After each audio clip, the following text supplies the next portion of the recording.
Hi అండి. ఈరోజైతే నేను ఒక చాలా స్పెషల్ వీడియో అయితే మీ ముందుకు తెచ్చాను. చివరి వరకు చూసేయండి. ఇదైతే బొమ్మిడి చేపల పులుసు అండి. ఇందులో స్పెషల్ ఏముంది, అందరూ చేస్తారు బొమ్మిడి చేపల పులుసు. నువ్వు స్పెషల్‌గా చేసేది ఏముంది అనుకోకండి. ఎందుకంటే ఈ బొమ్మిడి చేపల్ని నేను స్వయంగా నా చేతులతో ఎండబెట్టి తయారు చేశానండి. బయట కొన్నాయి కాదు. ఎలా చేశాను ఏంటి అనేది నేను క్లియర్‌గా చెప్తాను. ఈ వీడియో అయితే చూసేయండి. నేను ఇక్కడ ముందుగా పులుసుకి ఆనియన్స్ అయితే చాప్ చేసి పెట్టుకున్నానండి. చూడండి, ఈ చాపర్ గురించి కూడా మీకు చెప్పాలండి. ఇది నాకు మీషోలో ₹200కి వచ్చిందండి. చాలా అంతకంటే కూడా తక్కువే అనుకుంటాను. బట్ చాలా యూజ్ అవుతుందండి. అలానే నేను చింతపండుని కూడా నానబెట్టి పెట్టుకున్నాననమాట. అదే ఇక్కడ చూపిస్తున్నాను. ముందుగా బొమ్మిడి చేపలను అయితే నేను ఇలా రాళ్ళుప్పు వేసి అయితే కడుక్కుంటున్నానండి. రాళ్ళుప్పు, పసుపు వేసి కడుక్కుంటున్నాను. ఇంకా మీరు బయట తెచ్చినవైతే ఇంకా నీట్గా కడుక్కోవాలండి. బొమ్మిడి చేపలు, ఎండు చేపలు అనేవి మనం ఇష్టంగా తిన్నా కూడా అవి అంత హైజీనిక్గా ఉండవండి. ఎవరు నమ్మినా నమ్మకపోయినా కూడా అవి చాలా అన్‌హైజీనిక్‌గా ఎండబెడతారు. వాటి మీద ఈగలు, దోమలు వాడడం అవన్నీ జరుగుతుందండి. అందుకే మీరు ఇంట్లోనే బొమ్మిడి చేపలు ఈజీగా మీ టెర్రస్ మీద అలా మనం వడియాలు ఎలా అయితే పెట్టుకుంటామో అలానే తయారు చేసుకోవచ్చండి. నేను చాలా క్లియర్‌గా మీకు చూపిస్తాను ఎలా తయారు చేసుకోవాలనేది. ఇప్పుడు ఇలా నేను ఇవి ఇంట్లోనే తయారు చేసుకున్నాను కాబట్టి వీటి మీద అంత మట్టి, దుమ్ము అయితే ఏమీ లేవు. నేను ఒక 2 సార్లు అయితే వాష్ చేసుకున్నాను పసుపు, ఉప్పు వేసి. ఎప్పుడు కూడా మనము నార్మల్‌గా మీట్ అలా స్టోర్ చేసిన మీట్ తినడం హెల్త్‌కి మంచిది కాదు. బట్ ఎండు చేపలు, బొమ్మిడి చేపలలో ప్రోటీన్ చాలా ఎక్కువగా ఉంటుందండి. సో, ఇంకా మనం వాటిని ఇంకా ఇలా హెల్తీ వేలో చేసుకుంటే ఇంకా మంచిది. అసలు ఇవి స్మెల్ కూడా రావట్లేదండి. చాలా బాగొచ్చింది కూర అయితే. ఇప్పుడు నేను చూడండి వాటిని ఇలా నీట్‌గా క్లీన్ చేసుకున్నానండి. నీట్‌గా క్లీన్ చేసుకున్న వాటిని మనం ఆయిల్‌లో అయితే ముందుగా వేయించుకోవాలి. ఎందుకంటే మనం డైరెక్ట్ కొంతమంది డైరెక్ట్ పులుసులో వేసేస్తూ ఉంటారు. అలా వేయకూడదండి. చాలామంది అంటూ ఉంటారు కదా, మేము అందరూ వండేలాగే వండుతున్నాము కానీ నీచు వాసన వస్తుంది అని చెప్పి.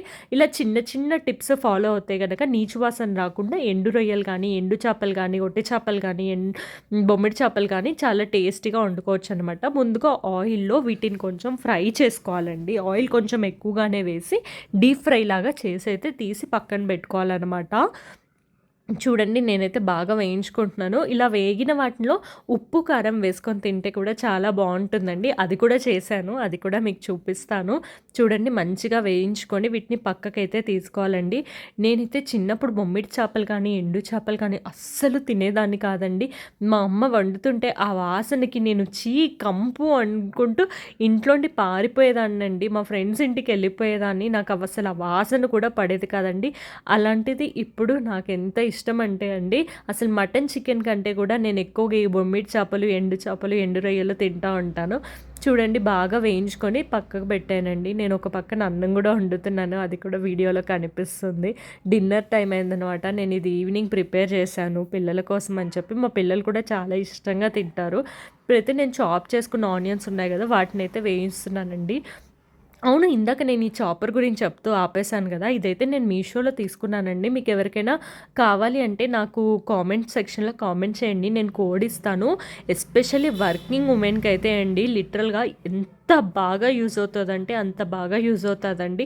పట్టుమంటే ₹200 కూడా పడలేదండి అది నాకు. కానీ టైమ్ సేవర్ అని చెప్పొచ్చండి అసలు.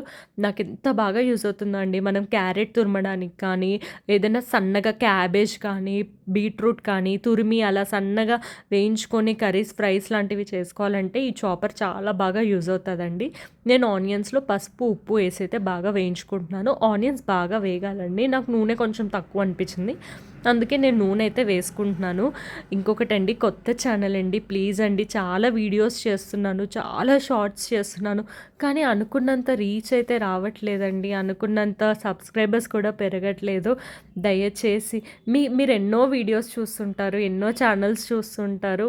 అలానే ఇదొక్క ఛానల్ అనుకొని సబ్స్క్రైబ్ చేసుకుంటే బావుంటుందని, మీ సపోర్ట్ నాకు ఇస్తారని ఆశిస్తున్నానండి. ప్లీజ్ అండి, జస్ట్ రిక్వెస్ట్‌గానే అడుగుతున్నాను. ఇక్కడైతే ఆనియన్స్ వేగిపోయాయండి. చూడండి, ఇంకొంచెం వేగాలి.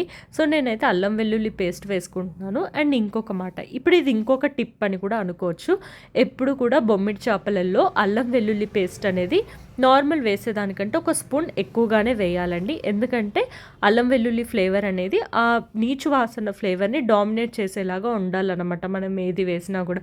కారం కూడా కొంచెం ఎక్కువగానే వేయాలి. ఇక్కడ నేను 2 ½ స్పూన్స్ కారం వేసుకున్నాను. కొంచెం ధనియా పౌడర్, కొంచెం పెప్పర్ పౌడర్ ఇవన్నీ వేసుకోవడం ఎందుకంటే టేస్ట్ అండ్ అలానే ఆ నీచు వాసనని తగ్గించేలాగా ఉంటాయన్నమాట. నేను ఇవి బొమ్మిడి చేపలు ఇంట్లో తయారు చేసుకున్నాను కాబట్టి ఇవైతే అసలు నీచు వాసనే లేవండి. నేను వాటిని ఎలా తయారు చేసుకున్నాను బొమ్మిడి చేపల్ని, ఏ చేపలతో వాటిని తయారు చేశాను, ఎలా ఎండబెట్టాను టెర్రస్ మీద, ఎన్ని రోజులు ఎండబెట్టాను అనేది నేను ఒకటి క్లియర్ ఫుల్ లెంత్ వీడియో అయితే తీస్తానండి తప్పకుండా టైం దొరికినప్పుడు. ఎందుకంటే అది కొంచెం లెంతీ ప్రాసెస్ అన్నమాట.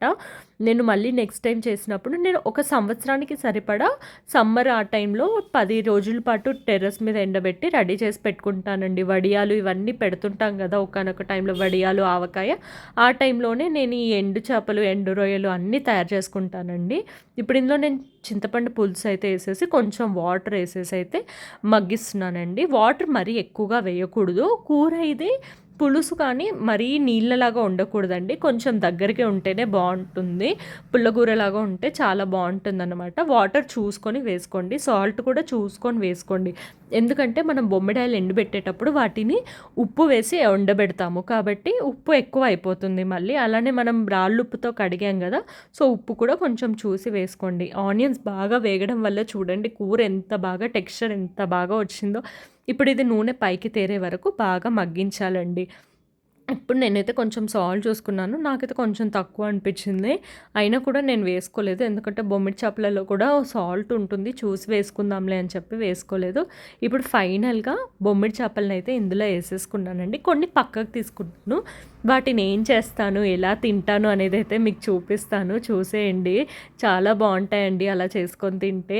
ఇంకా చెప్పాలంటే మీరు వీటిని సైడ్‌కి పెట్టుకొని తింటే స్టఫ్ లాగా చాలా బాగుంటుందండి. మీకు చూపిస్తాను చూడండి. ఇప్పుడు ఇలా కూర అంతా దగ్గరకు వచ్చాక కొత్తిమీర వేసుకొని దింపేసుకోవడమే అండి. చాలామందికి బొమ్మిడి చేపలు, ఒట్టి చేపలు అంటే ఇష్టం ఉండదు. ఆ వాసనకే పారిపోతూ ఉంటారు. బట్ ఇలా మీ ఇంట్లోనే తయారు చేసి పెడితే గనక ఇష్టం ఎప్పుడు తినని వాళ్ళు కూడా చాలా ఇష్టంగా తింటారండి. అంత బాగుంటుంది ఈ కూర. మటన్, చికెన్ కంటే కూడా చాలా బాగుంటుందండి. ఇప్పుడైతే నా కూర ఫుల్‌గా ప్రిపేర్ అయిపోయింది. చూడండి అన్నం అయితే పెట్టుకుంటున్నాను. ఇంకా నీస్ అంటే ఒక ముద్ద ఎక్కువగా తినాల్సిందే. నార్మల్‌గా తినేదానికంటే కూడా నేను ఎక్కువ అన్నం పెట్టేసుకున్నాను. చూడండి కూర ఎంత బాగా వచ్చిందో. పులుసు అయినా కూడా మరీ నీళ్ళలాగా పుల్లగా కాకుండా దగ్గరగా కూరలాగా చేసుకున్నాననమాట. దాన్నేసుకొని సైడ్‌కి చూసారా నేను ఇందాక కొన్ని తీసి పెట్టాను కదండీ! వాటిని ఉప్పు, కారం చల్లి అయితే నేను పక్కన పెట్టుకున్నాను.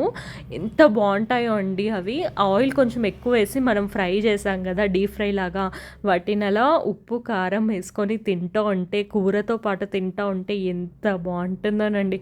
ఆహా! ఇది కదా స్వర్గం అంటే అనిపిస్తుందండి. చూడండి బొమ్మిడి చేపలు ఎంత మెత్తగా ఉడికిపోయాయో మంచిగా. ఎంత యమ్మీగా ఉందో అండి. మీరు ట్రై చేసి కామెంట్ చేయండి.